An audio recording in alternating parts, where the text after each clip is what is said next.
Bob, it's been a fantastic year in markets. Obviously, one of the key drivers has been a shift in interest rate policy. We saw both the Bank of Canada and the U.S. Federal Reserve cut interest rates in September. What do you think the future holds for the next path of interest rates?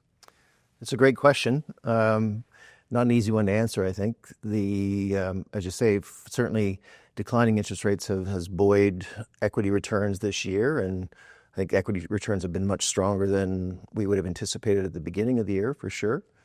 And different markets, of course, have performed quite differently in that sense. But our view still comes back to things like inflation and economic growth. And our view is that inflation really isn't declining at the rate that I think central banks would like to see it at. They're certainly well elevated above target levels still, with signs of both declining inflation, as well as in other cases some stubbornness in the inflation of various goods and products, and things like tariffs, of course, also play a role in that. And so generally, our view is that we think inflation is going to continue to have an impact on interest rates and likely to keep them higher for longer, which really isn't, I believe, something that's priced into the market today in either the bond market nor the equity markets. Yeah, the expectations, I think, going into 2026 are for some fairly significant interest rate cuts, particularly in the U.S. And as we've talked about many times, the U.S. Federal Reserve's in a bit of a bind. They know that the economy is certainly slowing. Job creation has certainly slowed in the private sector. But as you mentioned, we're also seeing these inflationary pressures, and the monetary policy going forward is sort of at a trade-off. Do they try and support the economy and run the risk of having a reoccurrence of higher inflation, or do they ignore inflation for the time being and move forward?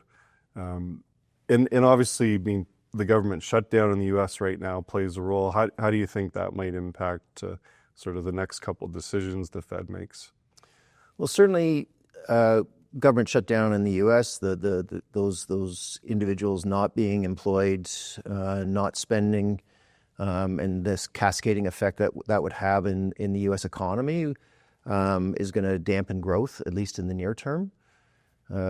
How long this shutdown goes on for is also a question that we're continuing to watch. Again, I think it comes back to a general trend to inflation staying somewhat higher, and while there might be some signs of that weakening here with this shutdown, we think it may be transitory.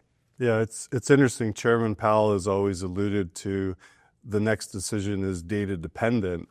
The challenge right now is some of that data is not coming through because of the shutdown. Right. So as we talked about, it's sort of this trade-off between, is inflation getting too hot? How quickly is the labor market slowing? And we've certainly been at least sort of a month missing data now. And it certainly doesn't look like this is going to be resolved tomorrow. We'll sort of see. We're already, I think, into the second longest shutdown in history. And there doesn't seem to be a strong urging right now to get this resolved from the politicians.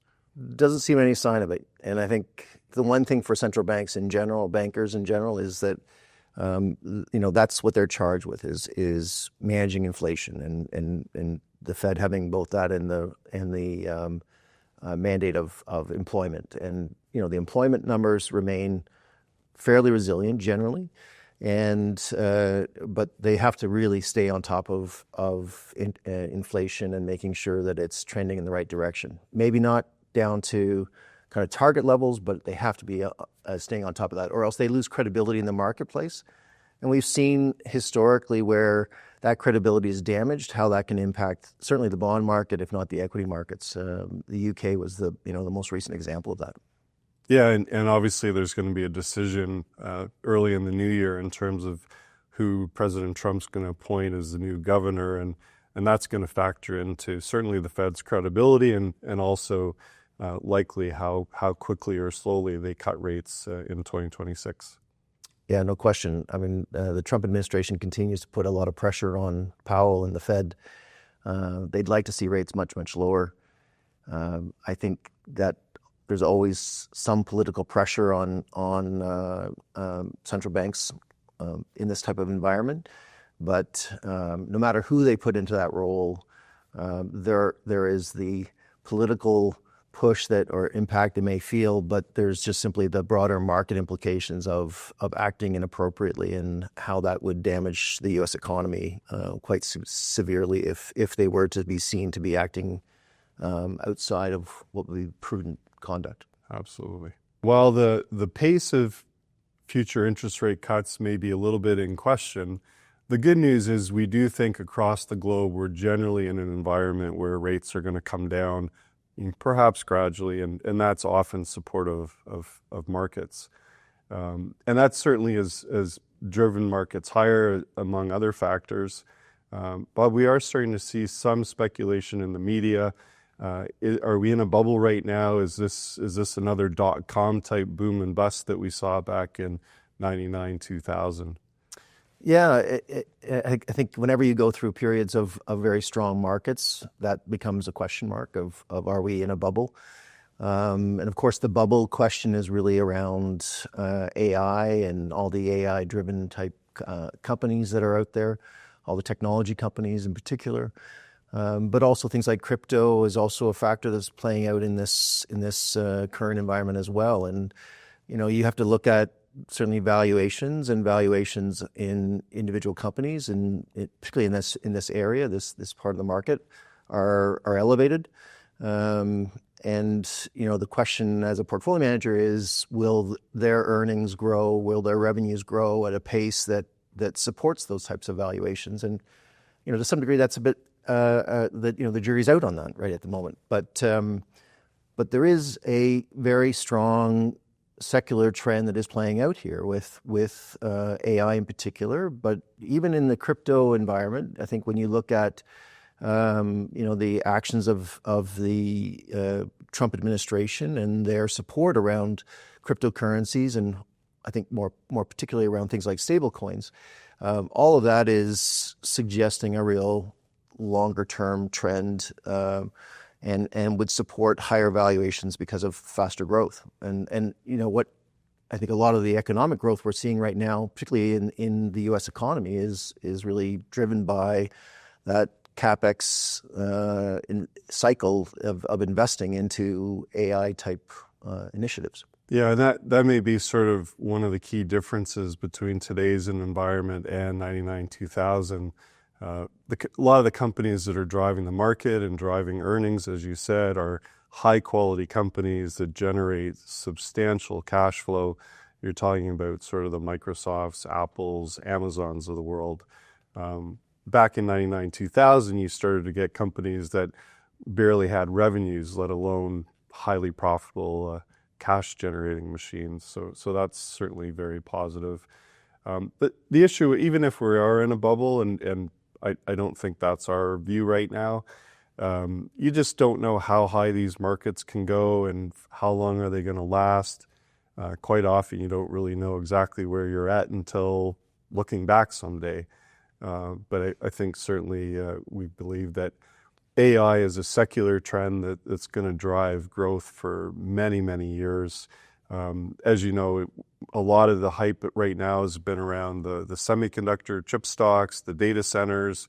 But what other industries do you think might eventually benefit from the AI revolution?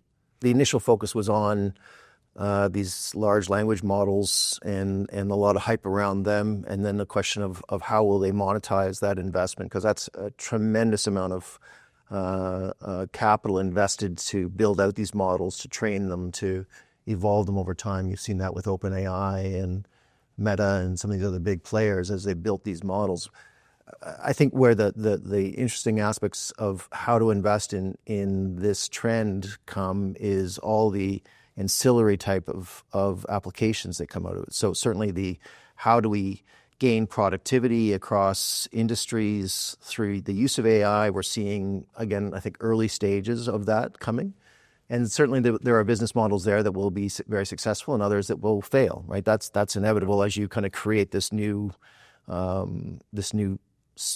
space of investing in a sense. But I think also there's just the nuts and bolts of what we're talking about here too, right? Because as you say, data centers is a big part of this, and we've done a lot of investing in that space. But to really take advantage of the compute power, the abilities of AI, you need a tremendous amount of computing capability, and there's a tremendous long period of time of investing that needs to happen to be able to really gain the benefits of all this new technology.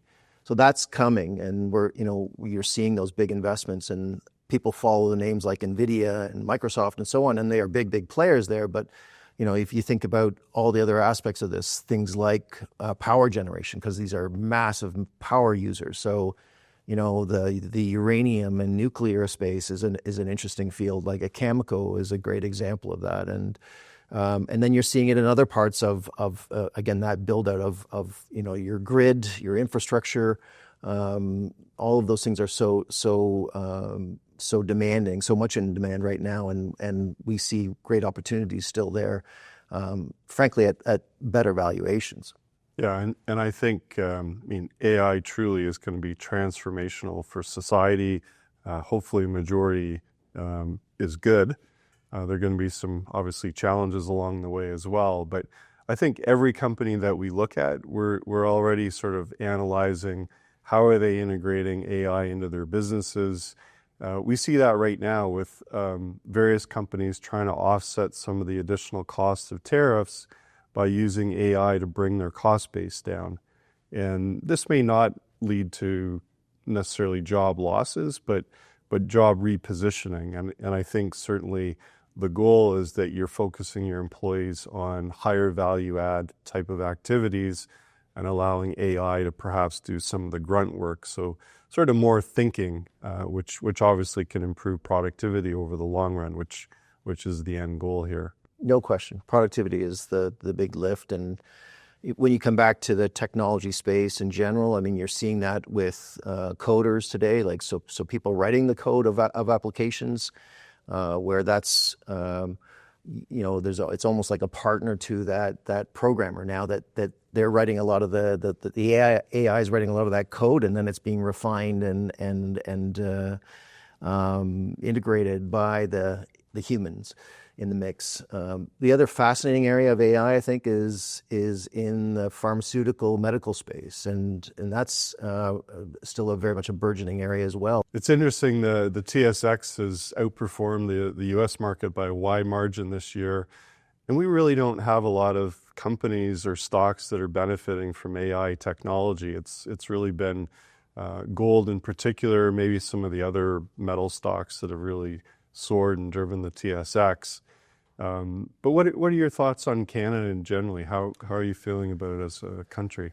Yeah, I mean, as you say, the gold stocks have been a big driver. The banks have done quite well, which I think has something to do with just lower expectations around credit losses there, which we'll see how that plays out in the coming year or so. But I mean, if you look at the Canadian economy relative to the U.S. economy, it's certainly Canada is looking weaker, continues to look weaker relative to the U.S. Certainly the tariffs is having an impact, and just the uncertainty around tariffs is impacting, I think, capital investment across industries, particularly industries like our manufacturing industry, our auto sectors, I think, under tremendous pressure currently. Steel, aluminum are all facing real challenges right now, and they're bigger elements of our economy that we're concerned about. And I think that that doesn't bode well for us as we move forward.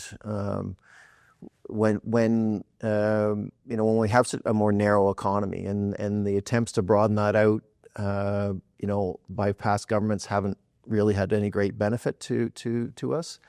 And then you add in that oil as well has been weaker of late. OPEC continues to increase production, which doesn't suggest we'll see higher oil prices. So that puts again pressure on another segment of our economy. So it's not an environment that feels overly positive, I would say.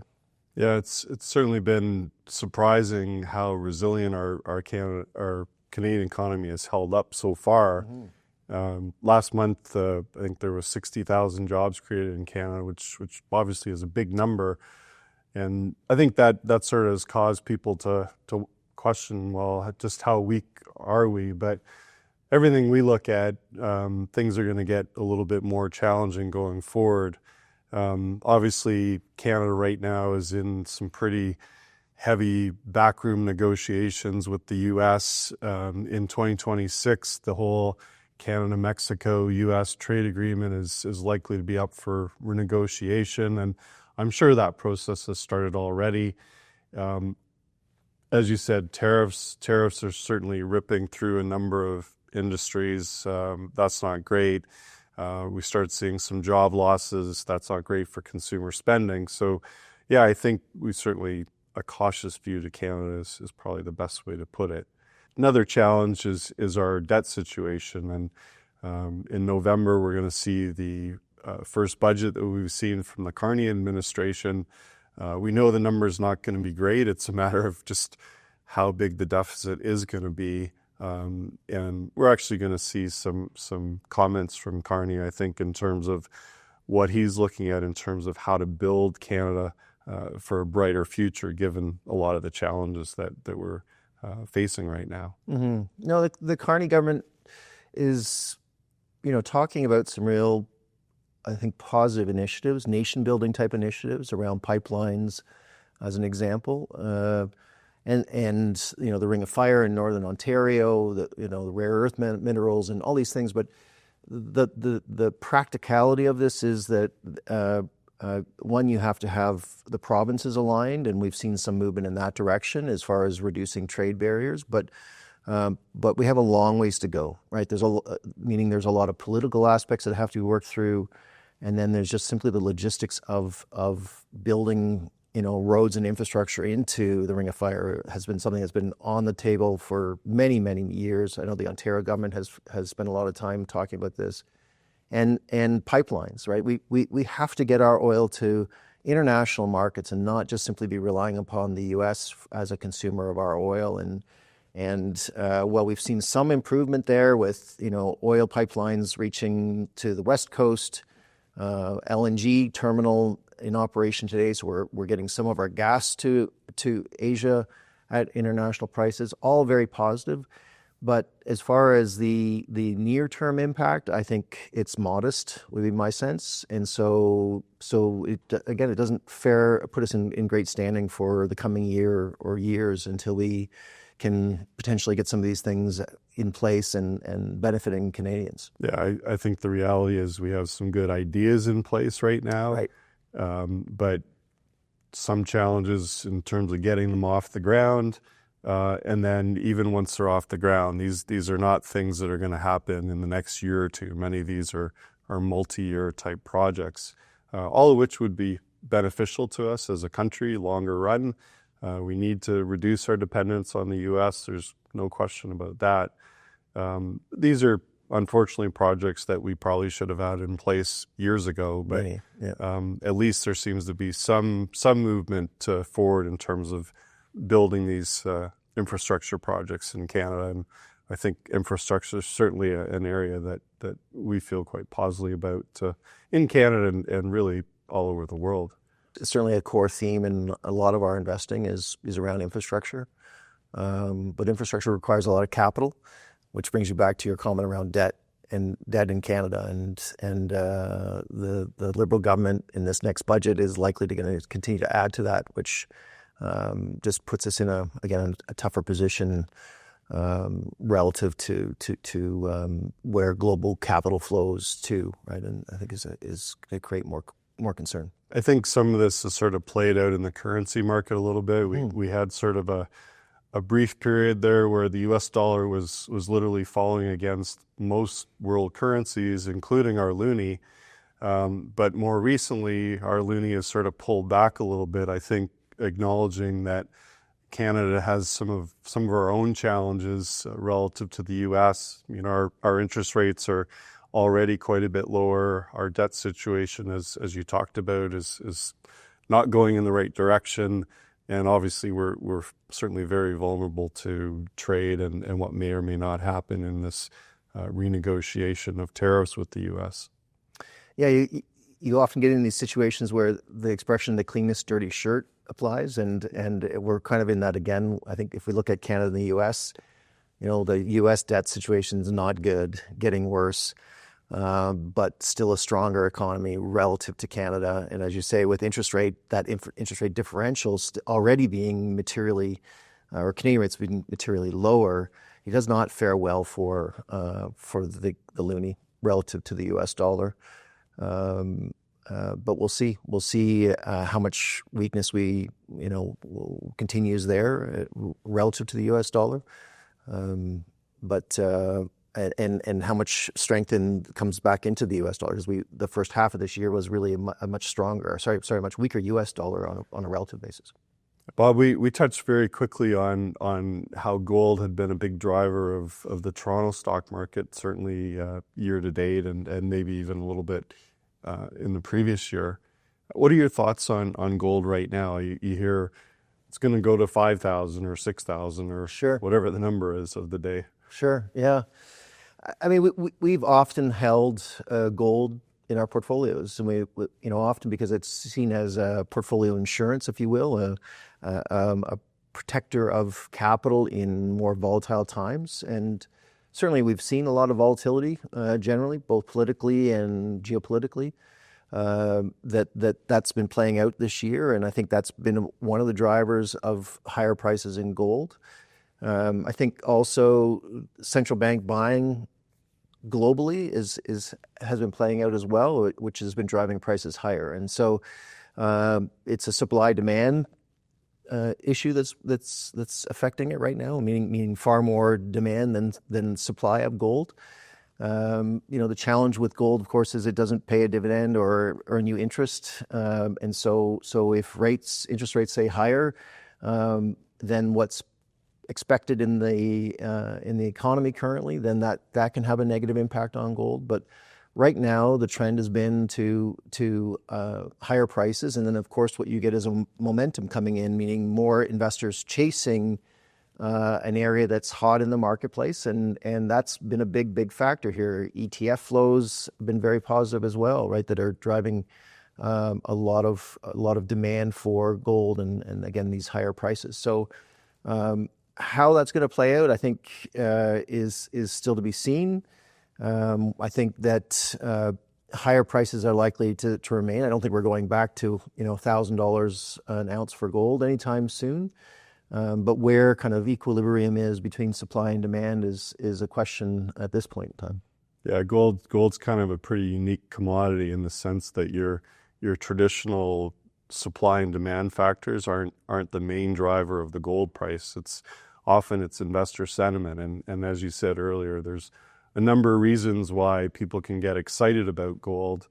But I always get a little bit worried when you see massive flows from retail investors. We have big ETF buying into gold, and then all of a sudden something happens, there's a crack, and yesterday we had roughly a 7% drop in the price of gold. It came out of nowhere, not really much of an explanation other than probably a lot of people locking in some profits after a huge run over the last year or so. Sure. What it comes back to, frankly, is and how we invest in gold, of course, is through things like royalty companies who are selling the output of miners of their gold production, and then gold mining companies directly. And so then you have to come back to what are the fundamentals of those companies, and what's the valuation of those companies. And I think what we've seen this quarter is, with this tremendous run up, our clients have benefited tremendously from our gold exposure in their portfolios. But as we've come along in higher and higher prices, we've been trimming back some of those positions to still reasonable levels in our portfolio. But it's just prudent that you take some profits along the way. Never hurts you to take the profit on an investment, and while still, in this point anyway, was still remaining exposed to this trend and the value we see in having gold in a portfolio. Yeah, it's interesting. We've sort of chatted about are there potential bubbles? Look at how far gold's gone, the AI boom. Now you're starting to get into how we actually position our clients' strategies. And I think one of our cardinal core values in terms of investing is diversification. And that's not putting too much into any one particular theme. So we have some exposure to gold. We certainly have participated to a significant degree in technology stocks and AI stocks, but we sort of limit our exposure so that if and when a particular trend stops or starts going the other way, it's not going to be overly damaging to your portfolios. And I think, as you know, there's other opportunities that we see out there where perhaps asset prices aren't quite as highly valued and we see a better future for. Maybe you can give us a few ideas about what other types of asset classes or strategies we're looking at. Yeah, I guess I want to come back to one point you made, though, is, there are times in the market, and we've seen this in the last several years, frankly, particularly in the U.S. market, where being very concentrated into a handful of companies in very large percentages in your portfolio would be, frankly, the best outcome or would generate the best outcome as far as return is concerned. And for a period of time that can work well, and then it doesn't. It just doesn't. So in our view, you want to remain diversified. And so, yes, you have exposure to AI stocks. Yes, you have exposure to gold stocks. But not necessarily at the levels that the market or an index might give you, because that creates too much risk in your portfolio. Company-specific risk, commodity risk, whatever the case is, but there's just risks that you're taking on that we don't feel are prudent. So diversification is the answer to that. Global diversification, I think, is so important, and so we've been doing a lot of that in this quarter as we've been seeing a very strong Canadian market and moving away from some of our Canadian exposure, Canadian companies, into more global companies, more healthcare, for example. Other parts of the market that we just think are more reasonably valued is again a prudent approach to how you manage in periods where valuations get stretched. And then the other aspect, of course, is the decisions that we make as a team, that you lead with us around the exposure to both fixed income and stocks, that balance that we strike.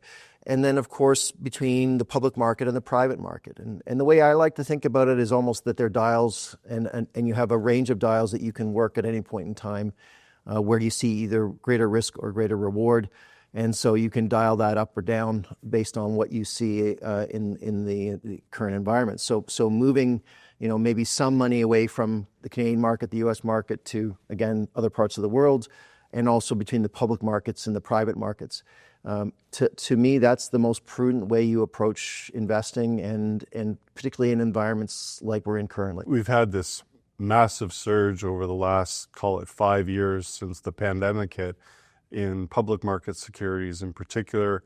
I think sometimes investors get so caught up in the run that they lose sight of just how far their portfolios can drift. So certainly looking at keeping the amount of equities in check, particularly public market equities. So at this point in time, certainly dialing back maybe a little bit of exposure to public market equities, looking at private securities, which certainly haven't had the same type of upside move as public markets have over the last couple of years. But we still really like the opportunities there. And we think for a lot of clients that stability of capital is something that's going to be very important going forward. Well, Bob, thank you very much for joining me today. We certainly hope that we've provided some insights to our clients in terms of topical issues, as well as some of the portfolio construction that we look at behind the scenes, and really some of the key issues that our investment team are debating literally on a day-to-day basis. So once again, thank you, Bob. Thank you.